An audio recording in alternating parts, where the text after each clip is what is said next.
Li Tirkiyeyê mijara hicabê ku beriya çend salan di rojeva wî welatî de wek babeteke sereke cî digirt, piştî salên dûr û dirêj bi banga serokê Partiya Opozisyona Serekiya CHP Kemal Kılıçdaroğlu niha di rojeva siyasî ya wî welatî de careke din tê nîqaşkirin.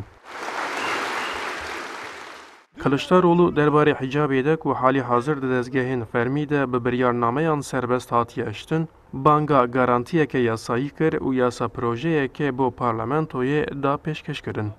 Bu hakkı yasal güvenceye alacağız. Partiya Desilatî AK Partî jî bang li opozisyonê kir ku vê meseleyê ne di asta qanûnê de, di asta destûrê de safî bikin, da ku bi awayeke mayîn de çareyeke bê peyda kirin. Hatta ew dikarin li ser babetê amade ne ku referandumek jî bikin. Başörtüsü tartışmasını yeniden açtı.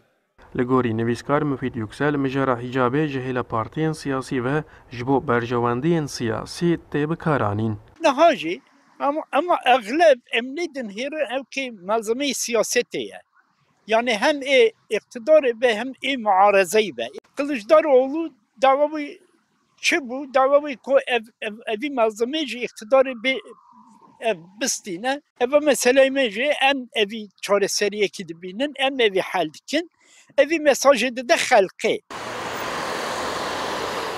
Derbarê babetê de li navçeya Fatiha Stenbolê ku wek navçeyeke bi giştî oldar û kelha mihafazekaran tê zanîn, gelek kes xebata asta destûrê wek çareyeke esasî dibînin.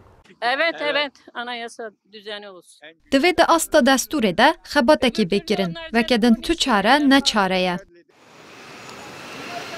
Anayasa olursa daha güvence altına alınmış. Ji bo garantiyeke baş pêwîst e bi destûrê meselebere safkirin. Ji xeylê wê xebatek bêkirin, deselata bê li gor kêfa xwe dikare vê biguherîne. Tabii canım, herkesin görüşü farklı. Baştirîn şid ew ye ke hemû maf û azadiyek bi yasa bikirê ta ku kes netwane fişar bixate ser jiyanî kesî tir.